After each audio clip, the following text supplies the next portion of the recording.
When most people think of spinning on roller skates, you tend to think of the 2-foot heel-toe spin or the 2-foot toe-toe spin. And if you think of a 1-foot spin, it tends to be this one.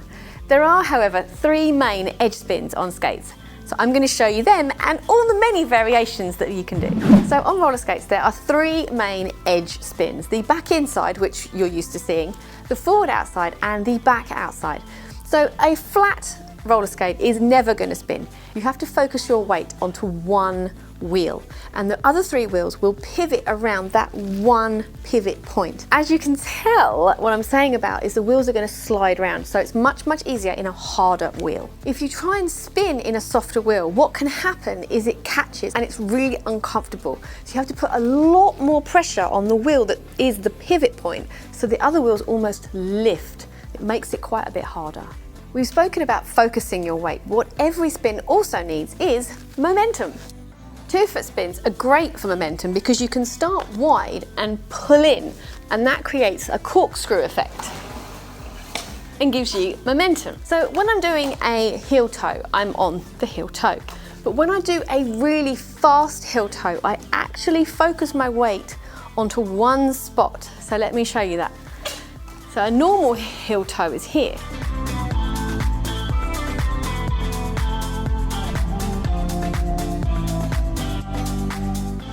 And if I do a super fast one, I'm actually focusing most of my weight around this toe leg. The first of the edge spins that I've mentioned is the back inside, which we've kind of already covered. But it's called that because you lean your weight on this inside wheel and the back of the skate comes around. And that's the same with whichever foot you're on. So inside wheel and the back of the skate comes around. The weight is focused on this inside wheel. Now the other one is the forward outside. So for that one, the skate's going forwards and it's on this outside back wheel where all the weight goes. And again, same on this foot, there. And that looks like this. So you see how I'm kind of going forwards this time rather than backwards on that one. It all makes sense. So the last one is a mixture of the two. Is a back outside spin here.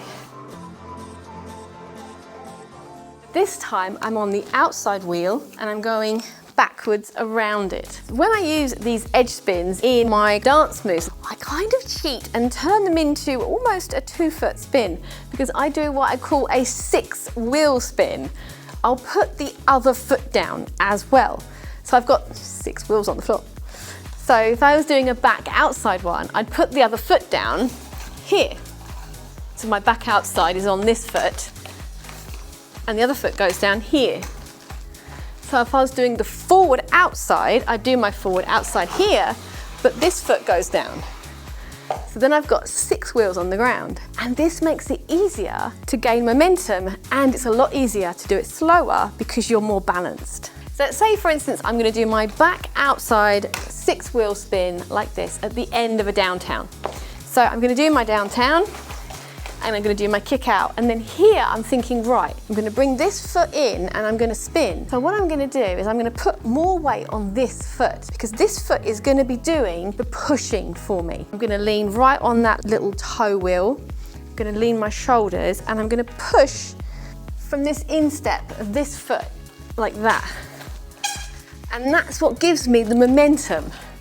So I'm here, I swap and I use this foot to push me away, but I'm going to pull my shoulders in. It's really important that you use your shoulders. So here, then I'm like my weight and in. Not only am I using the free leg here to push me away, do you see how my knee bends down and I come up? That is also getting momentum. You know when you do a bubble and you get a lot of power, I'm using the outside edge in the same way, so I'm deepening it and pulling up, and it's giving that same corkscrew effect. Another way is to use a move prior to the spin that's got a natural rotation to it.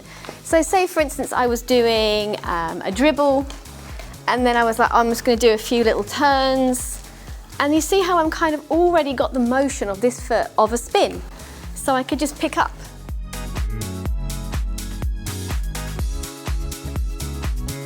And do a rotation. So thinking of ways of linking it into like a natural flow, something that's already rotating, is a really good way to turn it into a spin. The forward outside one needs almost a bit of a step into it because the momentum comes from this back foot inside here, as if you were doing stroke skating. So what I need to do is a move prior to it, which I can step onto that forward outside, and that makes it a lot easier. With all of these, because the amount of momentum you can create with your feet is somewhat limited, you must always remember to push with your shoulders. So if I'm going to step forward onto this forward outside spin, I'm going to make sure that this shoulder is pushing round when I step. I hope you've had lots of fun and you're not feeling too dizzy.